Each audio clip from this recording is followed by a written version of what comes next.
Lawyers are not actually knowing at the different places that what is the purpose of entry of foreign lawyers in India.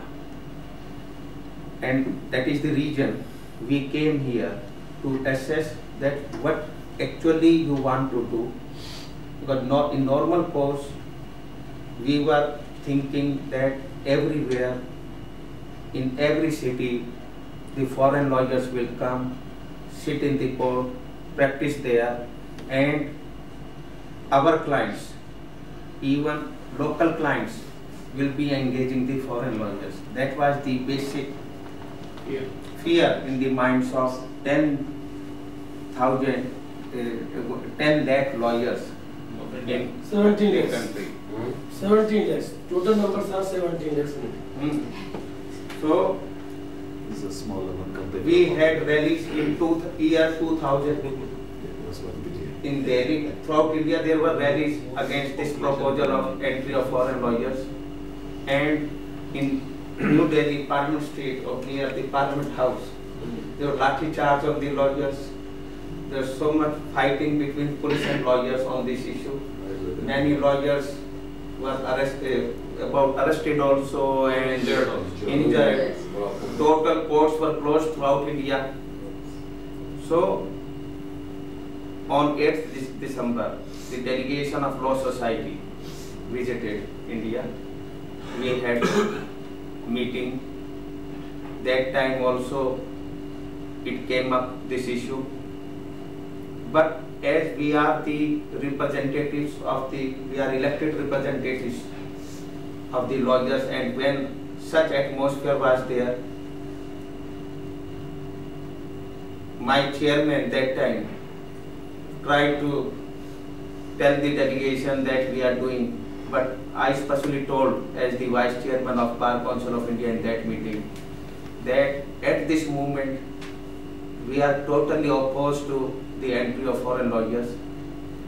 But when I had a meeting with Mr. Dermot, that time I had a discussion what is the basic requirement of the foreign lawyers. But then I told him that it requires little bit briefing to Indian lawyers. A message, because immediately neither the government will pass, although we have entered into GATT agreement. One such type of hesitation was there. A law minister has to resign.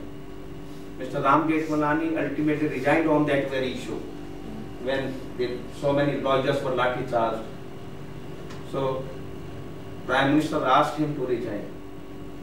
So if we give clear picture to our lawyers, then it will be possible. And what we personally feel, it is in the interest of Indian lawyers also, provided Indian lawyers are also being allowed to practice outside India. It should be on reciprocal basis. So that furthermore the conditions, on what conditions we have to allow, that is also being considered, whether the foreign lawyers, because under our Advocates Act, mere appearing in the courts is not on the practice in law. Chamber practice is also practice of law. So lawyers have the right to have the consultancy, legal consultancy, even if I am not going to court. In India today, the income of the lawyers are basically of those who practice in corporate law, who have not seen the courts, because when they have the foreign clients, they bring foreign money, investors in India, they charge accordingly. Because when you go and appear in the courts, then you are charging very less, because you are being paid per appearance, not on the basis how much money you got investment in India. So this thing we require little bit hard work to propagate, to tell the Indian lawyers, to tell the lawmakers in India that what will happen if foreign lawyers are being allowed. And we will be discussing among ourselves on what terms and conditions. As I told, legal practice include the opening of the office and licensing. When you are giving legal advice, this also the part of advocacy as per Indian law. So whether a person, a lawyer who has committed some misconduct in India, person means the advocate, attorney, where he will be liable under which act, whether the country of his where he is enrolled basically, or of India, whether he can be, action can be taken by both the statutory bodies, original bar council, like suppose if a lawyer is from UK, the Law Society or the Bar Council or the Bar Council of India. So the question arises whether two places you can be prosecuted and for the misconduct.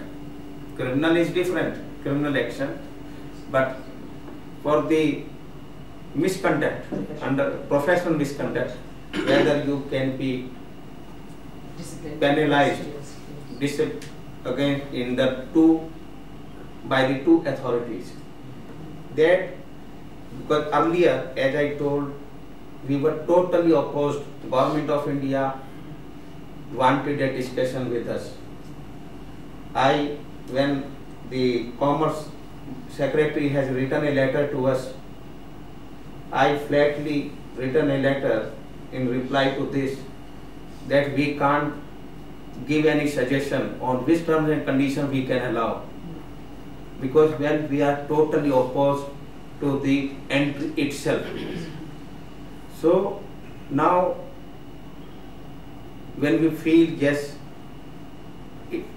foreign lawyers have ultimately to be allowed under the GATT agreement, and when we also feel that it will be of interest of the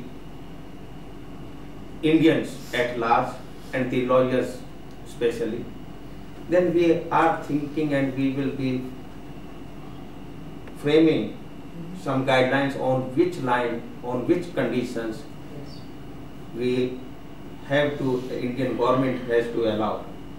So now we will, within 2-3 months, we will discuss ourselves, plus we are required to hold some seminars as well as on the issue of arbitration. So we were discussing that we can hold seminars in 2, 3, 4 places like Delhi, Mumbai, Bangalore. Bangalore is also a place where our foreign investors are interested, and Chennai, Hyderabad, 4-5 places. Because in Madhya Pradesh there is only litigation based practice. There are litigations of civil criminal service matters in crores of numbers of. Because their state, Madhya Pradesh, Chhattisgarh, is having so much in all the places mines, high court, mineral resources are there, and so many international multinational companies are working there. For the starting, you can have seminars in metro cities. So metro cities second phase will be. We offer our full support. We will finalize within 2-3 days the dates, and in which we will invite the officials of the law ministry, the members of parliament, our bar leaders.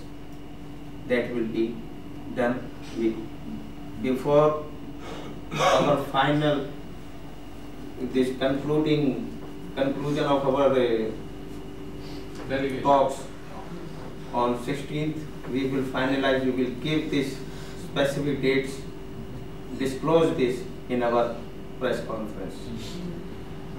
For this, Law Society and our Bar Association will work jointly, effectively, and I hope, I can't say